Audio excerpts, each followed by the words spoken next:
Yo, what's up guys? This video is a bit different than my usual videos because I'm going to be teaching you guys how to drive a car, and not just any car. It's going to be a manual car. I personally didn't have money to get an instructor at the time that I was getting my license, so my dad helped me out. So I'm just going to pass on the knowledge to you guys because I know there's a lot of people that probably won't have jobs or money or whatever because you're young and you want to learn driving. So I'll be teaching you guys how to drive step by step. There are 5 steps to this. So the first step is getting comfortable with the car. So for example, you would want to, when you first sit in a car, you do not want to just sit in and start driving. That's not what you want to do. You want to fix the mirrors. So the middle mirror you want to fix to see the outside of the car. And you want to fix these 2 mirrors on the side as well. When you're driving, you want to see what's around you when you're indicating, when you're changing lanes and whatever, because if you don't see a car next to you and you change lanes, you might hit a car.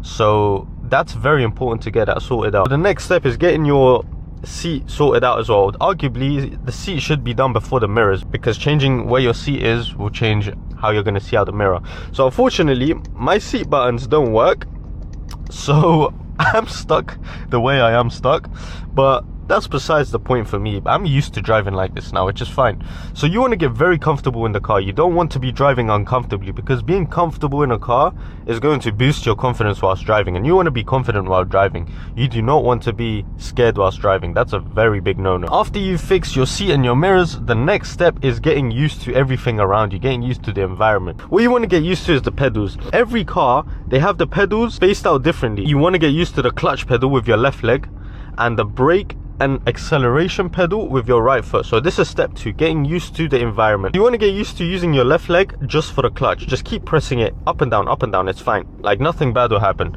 So that's only for left leg. For your right leg, you're going to want to use brake and acceleration. As you can see, but brake and acceleration, brake is the middle one, acceleration is the right one. All right, now you want to get comfortable with your right foot switching around brake and acceleration, and your left foot just on clutch. That's it.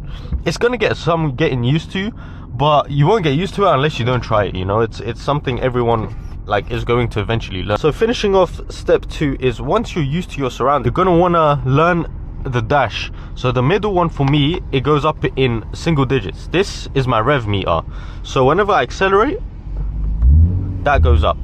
So depending on what car you're in, if you're in a car that has a smaller engine, you might want to change gears later or earlier, depending on the car you have. But it's all based on feel and hearing. You want to be able to listen to your car telling you when to change gears. For me, it's not that high. For me, it's around number 2. So whenever it gets to around number 2, I want to change gears. For you, it might be the same as well. Now that we have everything sorted and we're used to everything, now we're going to take off. So starting off with number 3 is actually learning and getting used to driving. The biggest problem I had whilst driving was learning the clutch, all right? Because for me, I understood it wrong at the time, and for 2 days straight, I was stalling the car over and over again in this exact parking lot. What you want to do is, when you put in your clutch and put this in first gear, leave this up, leave the handbrake up, all right, just for now. You want to slowly let go of the clutch, slowly let go, and then as you can see, my car is jerking. Wait, I'll get to the point again and you'll see my car just like tilt up a bit. And as soon as it tilts up, you hold your leg in the position that it's at where the car tilts up, right? So watch this. You can see it on the revs as well. You see the revs drop. I don't know if you guys can tell when I reach the biting point, but I will tell you guys when I do. The name of that point is called the biting point. I'm at it right now.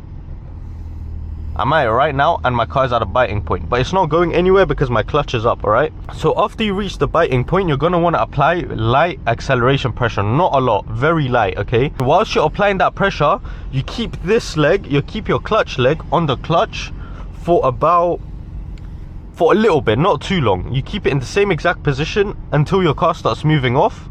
And whilst your car starts moving off with your acceleration that you're applying with your right foot, you slowly let go of your clutch. Do not let go of your clutch until your car has at least taken off a little bit, okay?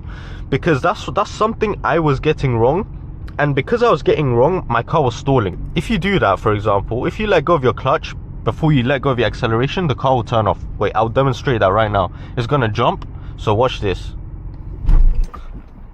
There you go, my car just stalled. So do not do that. That will eventually mess up your clutch or engine or whatever, so you don't really want to do that. So if that happens to you, don't panic. Hold in your clutch, take it out of gear, turn your key backwards, and then turn it back forwards. The car should turn on. So it's different to so some cars are different. You might need to take out the key. You might not even need to turn it back all the way. It depends on what car you have. You just need to get used to it and learn it. Whilst you're learning to drive, you will stall, which is completely normal. That's fine. Like, stalling is normal. I've done it many times as well. Step 4 is actually taking off. So once you put it in first gear, what I'm using right now, I'm using my right foot on the brake pedal because I'm going to let go of the handbrake, and when the handbrake is off, I'm using my right leg to stop the car from moving anywhere. All right, so my clutch is in, my right foot is on the brake. So we're gonna let this car go through, and as soon as it goes through, I'll show you guys what I mean. All right, my foot is off the brake right now. A good thing my car isn't moving anywhere. So slowly let go of the clutch, and as soon as it reaches the biting point, I will tell you guys, and then I'll press the acceleration whilst holding my left foot at the biting point for just long enough for the car to start moving. Then I'll let go of my clutch slowly. Okay, so clutch to the biting point, there you go, acceleration slowly, there you go, my car's moving. Now I'm letting go of the clutch fully, and we're off. It's as simple as that. Make sure, the biggest issue that I had whilst driving was learning the clutch, learning the biting point. That was my biggest issue. Now that we're off, we're driving, we're on the road. Now you want to get used to driving around, the steering, all of that type of stuff. You want to get used to it in a private parking lot. So another thing you want to learn is braking whilst having your clutch in.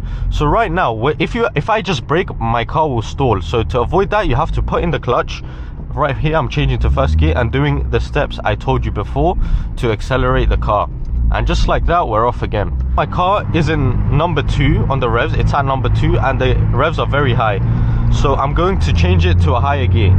To change it to a higher gear, it's the same thing. You basically let go of the acceleration, you put the clutch in, put it in a higher gear, and then let go of the clutch slowly whilst accelerating. It's the same thing. If you don't get it the first time, don't worry, no one does. The more you drive, the more you understand. That car is nice. So right now we're getting to a dual carriageway, but obviously there's a lot of traffic, and in traffic you're going to be using your clutch a lot. So that is why it is recommended to drive at night, because you will be more comfortable driving at night. There won't be traffic, you won't have to be using your biting point, your clutch, all of that stuff constantly, because you're going to stall a lot if you do. There's a learner behind me as well, learning how to drive. And yeah, once you guys get used to it, once you're in a dual, because I'm in a dual carriageway right now, try learning to go into the middle lane, getting used to, you know, changing lanes, driving a bit faster, getting used to a lot of cars around you. And once you're used to all of that, you're going to be basically a unstoppable driver. You'll be, you know, you'll be excited to drive. Because I know everyone, once they get their licenses, they're very excited to drive. And I was no exception. I was very excited to drive when I first started driving. What the fuck is this guy doing? You see, there's gonna be drivers that are like horrible on the road, but you can't really do anything about it because everyone's like minding their own business, that kind of stuff. Another good tip from me is learn to drive in hard conditions. For example, I was forced to drive on hills, which instantly, as soon as I learned how to drive on the hill, I basically knew how to drive everywhere else. Because hills are very scary to learn on, and it's very hard, but once you learn it, there's nothing stopping you. So I hope you guys enjoyed this video. If this video taught you guys anything, make sure to leave a like and subscribe, because I'm going to be coming out with weekly videos, minimum weekly videos, and there's going to be a lot of information and a lot of driving and all these kind of videos coming out soon. I'll see you guys in the next one.